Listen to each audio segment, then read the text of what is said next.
Alright, so today's video is all about Congress. And it's really just the basics, who they are, what they do, nothing too crazy. So this building right here that you see is Congress's building. It's where the Senate and the House meet.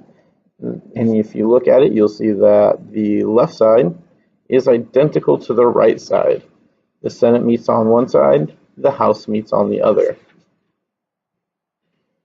So what Congress does is they pass laws, decides how to spend our money, because we do pay them taxes every year. A third of my yearly income goes to taxes, and they get to spend that money however they want.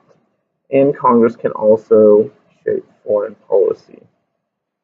So there are two houses. There's the House of Representatives and the Senate. We talked about this a bit last unit when we talked about legislature being a bicameral legislature, meaning two houses. Our two houses are the House of Representatives and the Senate. And so the House of Representatives is the part of the Great Compromise that gives us representation based on a state's population.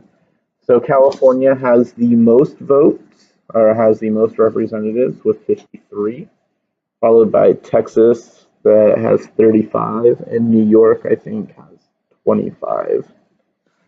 Then there's Alaska, Delaware, North Dakota, South Dakota, Vermont, and Wyoming. All only have one representative. The Senate, on the other hand, is the part of the Great Compromise that has a House based on having two representatives. So every state, no matter how big or how small they are, has two representatives. So California has two representatives, Alaska has two representatives, Wyoming has two representatives, New York has two representatives, Texas has two representatives, so on and so forth. So there are 100 members in the Senate because we have only 50 states. Now, for the Senate, for picking a senator, everyone in the state gets to vote for the senators.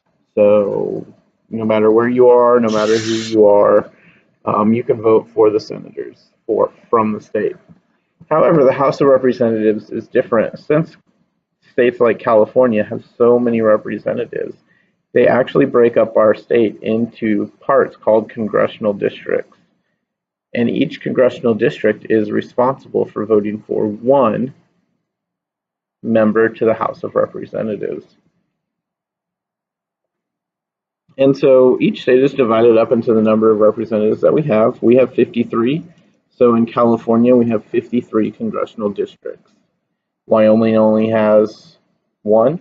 California has 53. And that is because Wyoming only gets one representative to the House of Representatives. California gets 53. So we have 53 congressional districts.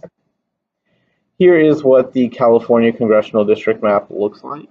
You guys are right here in number 10.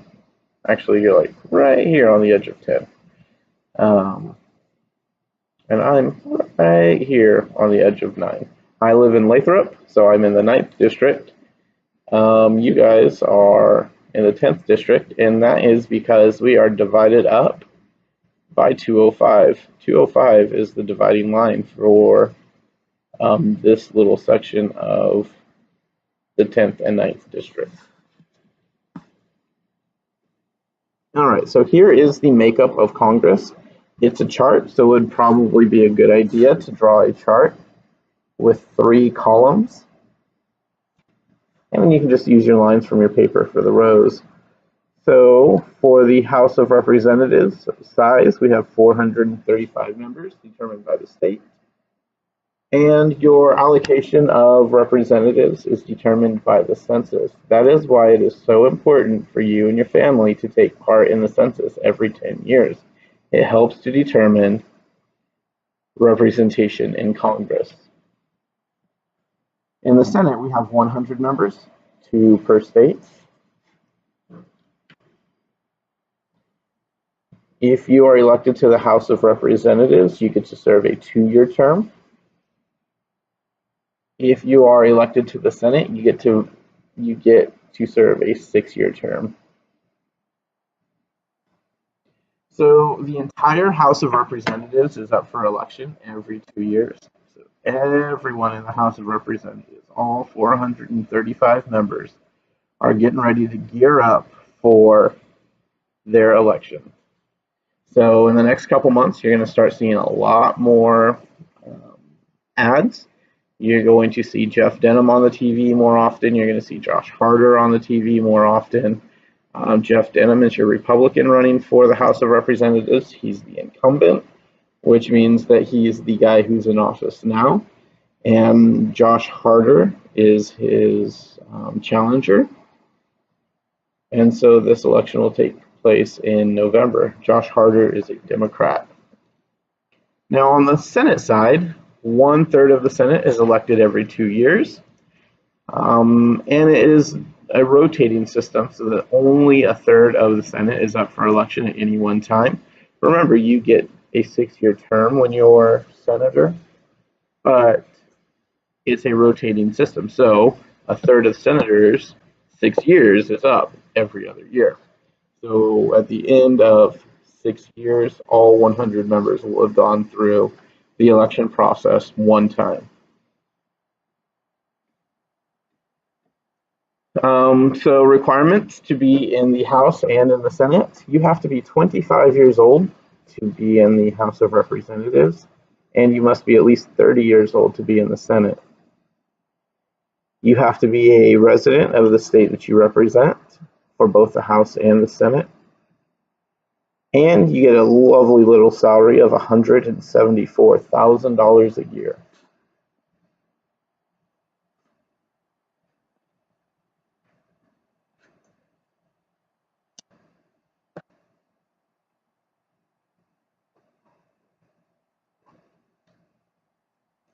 As a member of Congress, there's a lot of other stuff you get too, which is why these two are so happy right here. So first thing you get is you get some office space in both your home district and in Washington, D.C. You're also given an allowance to hire staff to travel between your office and your home district. You can buy stationery, you can buy office supplies, so you're given a lot of money to properly conduct your business. You also have a franking privilege, which allows for free office mail. So you can send memos from one place to the other. You can copy your 1,000-page bill. You can do whatever you need to do. You also get a pension for life. You get life insurance, special tax deductions, medical services, free parking, free health club memberships, all sorts of fun stuff. You also have immunity from anything that you say while you're in office, as long as it's congressional business. You can't just walk out of Congress, say something super rude, and not expect to get in trouble for it. Also, you are not going to be arrested on the way to or from congressional meetings because it's assumed that you're so important that you have to get to Congress to do your vote, and you don't want to be arrested on the way back because it would just cause a public scene. So you get to be arrested in private. So it doesn't mean you won't be arrested for doing something bad. It just means you won't be arrested until you're done with your congressional business for the day.